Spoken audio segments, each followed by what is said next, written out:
And so I would say to young folks, um, don't be in a state of denial of the racism and sexism, but don't let that block you. Don't teach your children that you have to be twice as good as a white. That's an awful thing to teach your child. Mm-hmm. That's like saying because I you're agree. black, white America has a right to change your dollar for 94 cents. But we used to get 50 cents, and before that we used to get nothing. Young folks have to say, we don't want more change for a dollar. Excuse me, we want a full dollar's change for a dollar, or this cash register will never ring again. Yes.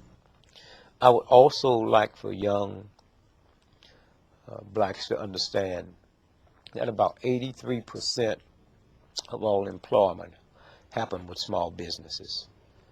And excuse me, if you don't have a small business,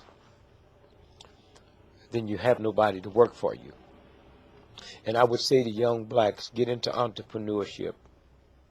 We will never catch up with white America till we get into business, because there's a thing called tax write-offs. And if you have a job and come together, 10 of you, and open up a corporation and have somebody run it, you hiring somebody to run it, but you have tax write-offs. 98% of people that fly first class on airplanes would not be there if that wasn't a write-off. And yet, on that first class, they gave away last year $800 million, almost $1 billion of free whiskey. But if a welfare mother asked for some apple juice for the baby, she's laughed at. And so I would say entrepreneurship, and then understand that we will never survive as a group until we get into communities and not neighborhoods.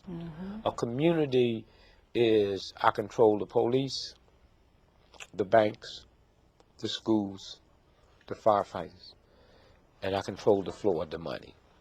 And I have no problem when I go in a Jewish neighborhood and the shop owners are Jewish, and I go into an Italian neighborhood and the shop owners are Italian. I have a problem when I come in a black neighborhood and the shop owners is not me. A Korean has a right to come in and buy my shop for $30 million more than it's worth. That's good business. But if we decide that we're not going to do business with that one, then he'll have to sell it back, or she'll sell it back to a black person for $1 million. Yes. And then the money circulates and circulates.